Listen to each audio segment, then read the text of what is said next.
सत्कार योग्य गुरु प्यारी सात संगत जी, राधा स्वामी जी। सात संगत जी, आज हम आपके लिए लेकर आए हैं हाल ही में डेरे में हुए एक बहुत ही भावुक और आत्मा को छू जाने वाले सवाल जवाब की कथा। उस दिन का माहौल बड़ा ही शांत और प्रेम से भरा हुआ था।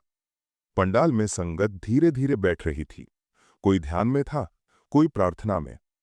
और फिर जब बाबा जी पधारे तो मानो पूरा वातावरण रोशनी से भर गया। हर तरफ बस एक ही आवाज गूंज उठी, राधा स्वामी जी। बाबा जी मुस्कुराते हुए बोले, चलो बेटा, आज कुछ बातें दिल से करें। सवाल भी होंगे, जवाब भी होंगे, और कुछ मुस्कानें भी।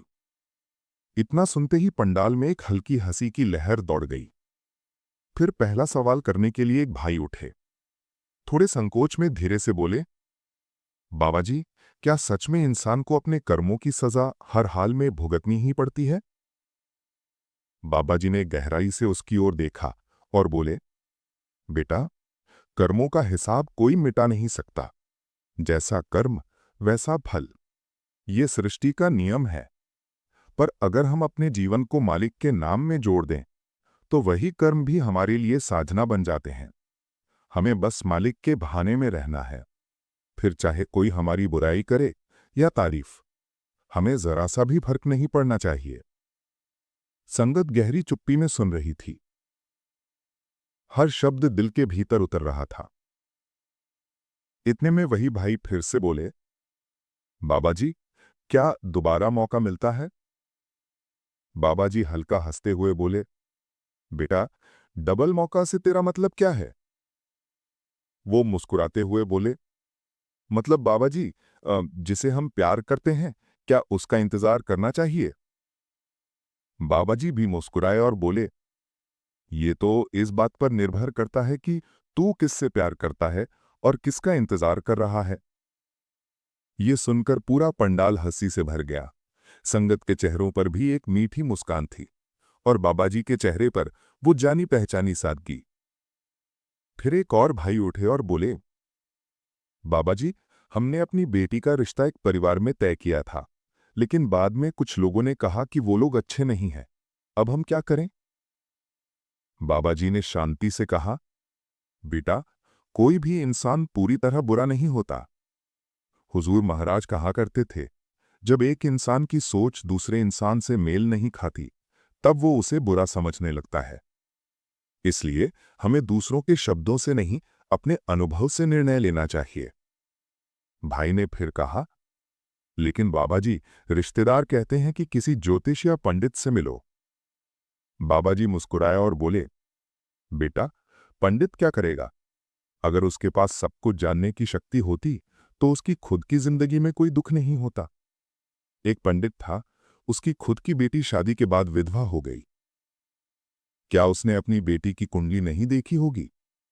कभी कभी हमें पंडितों से ज्यादा मालिक की योजना पर भरोसा रखना चाहिए। संगत ने बाबा जी की बात सुनी तो कई लोग सिर हिलाने लगे। हर कोई अपने मन में कुछ ना कुछ सोच रहा था। थोड़ी देर बाद एक महिला बोली, बाबा जी, मेरे पति पहले सेवा और सत्संग में जाते थे, हमें भी प्रेरित करते थे, लेकिन अब अचानक वो न जाने क्यों नहीं जाते। बाबा जी ने बहुत ही कोमल स्वर में कहा, बेटा, हो सकता है उनकी कोई मजबूरी हो, लेकिन हमें घर का माहौल प्रेम से भरना है। भजन सिमरन को लेकर कभी झगड़ा नहीं करना। जब मन शांत होगा तो खुद ब खुद सब कुछ सही हो जाएगा। एक और भाई ने कहा, बाबा जी, मैं बहुत परेशान रहता हूं। परेशानी में मुझसे भजन सिमरन नहीं होता। बाबा जी बोले, बेटा, परेशानियां तो सबके जीवन का हिस्सा है। जब तक ध्यान नहीं लगता तब तक मन भटकता रहेगा। जब ध्यान जुड़ जाएगा तब कोई भी दर्द असर नहीं करेगा, क्योंकि असली शांति बाहर नहीं, भीतर है। संगत के कई चेहरे नम हो गए। कुछ आंखें बंद थीं, कुछ में आंसू। फिर एक बीवी बोली, बाबा जी, सेवा किसे कहते हैं? बाबा जी ने मुस्कुराकर कहा, बेटा, जो काम हम बिना स्वार्थ के करते हैं वही सेवा है। चाहे वो घर का काम हो, बुजुर्गों की देखभाल हो या दूसरों की मदद। अगर मन में ऐ नहीं है तो वही सच्ची सेवा है। और असली सेवा तो भजन सिमरन की होती है। बाहर की सेवा इसीलिए दी गई है ताकि मन झुकना सीख जाए और अंदर की सेवा आसान हो जाए। वो बीवी मुस्कुराई और बोली, बाबा जी, मुझे आपसे और भी बातें करनी है। बाबा जी हंस पड़े। अरे बेटा, बीवियों की बातें तो कभी खत्म ही नहीं होती। शायद इसीलिए मालिक ने उन्हें पति दिए हैं, ताकि वो उनका सिर खा सकें। पूरा पंडाल ठहाकों से गूंज उठा। बाबा जी भी हंसने लगे और माहौल हल्का हो गया। फिर एक लड़का उठा और बोला, बाबा जी, मेरे माता पिता कहते हैं कि मैं बड़ा होकर उनकी सेवा नहीं करूंगा। मुझे उनकी बात बुरी लगती है। बाबा जी ने प्यार से कहा, बेटा, माँ बाप कभी बच्चों का बुरा नहीं चाहते। वो तो बस अपनी चिंता जताते हैं ताकि तू आगे चलकर और भी अच्छा करे। उनकी बातों को दिल पर मत लेना, क्योंकि माँ बाप का दिल हमेशा दुआओं से भरा होता है। फिर वही लड़का बोला, बाबा जी, मैंने कई घर देखे हैं जहां शादी के बाद माँ बाप अलग रहने लगते हैं, इसलिए मैं शादी नहीं करना चाहता। बाबा जी ने मुस्कुराते हुए कहा, बेटा, शादी तो ऐसी चीज है जिसने की वो भी पछताया और जिसने नहीं की वो भी पछताया। तो क्यों ना शादी करके ही पछता लिया जाए। पूरा पंडाल हंसी से गूंज उठा। संगत के चेहरों पर फिर से हंसी लौट आई। वो लड़का भी मुस्कुराया और बोला, तो फिर बाबा जी, आप ही मेरे लिए कोई अच्छी लड़की देख दो। बाबा जी ने हंसते हुए कहा, अब बाबा का यही काम रह गया क्या।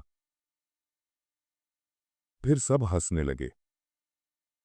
थोड़ी देर बाद एक भाई बोला, बाबा जी, जिन्हें हम दिल से चाहते हैं वो हमसे दूर क्यों हो जाते हैं। बाबा जी थोड़ी देर चुप रहे। बेटा, मुझे आज तक ये समझ नहीं आया कि आप लोग प्यार किसे कहते हैं। हम अपनी जरूरत को प्यार समझ लेते हैं।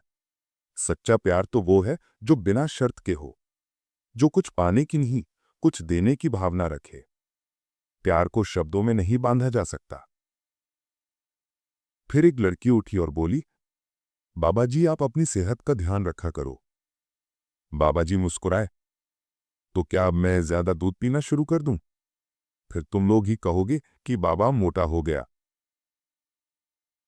फिर सब जोर जोर से हंसने लगे। उसी लड़की ने फिर से पूछा, बाबा जी, सच बताइए, आपकी तबीयत ठीक है ना।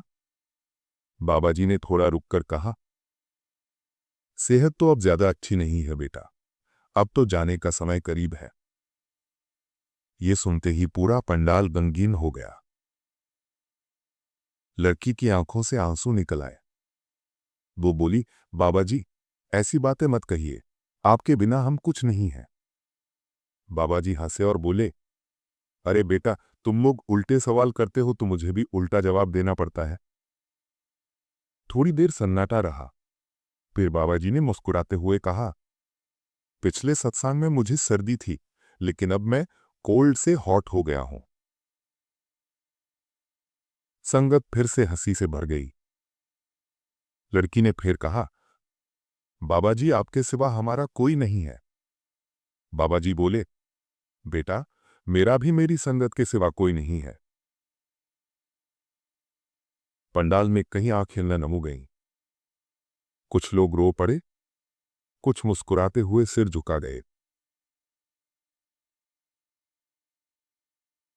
वाचक की आवाज।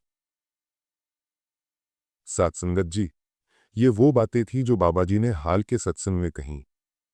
हर सवाल अपने भीतर एक कहानी लिए था और हर जवाब एक जीवन की सीख। कभी मुस्कान थी, कभी आंसू, लेकिन हर भावना में मालिक का ही नाम था। अगर ये बातें आपके दिल को छू गई हों तो इस वीडियो को शेयर कीजिए, क्योंकि ये भी एक सेवा ही है। शायद आपके एक शेयर से कोई ऐसी आत्मा ये संदेश सुन ले जो डेरे नहीं जा सकी, और उसे भी बाबा जी के वचनों का आशीर्वाद मिल जाए।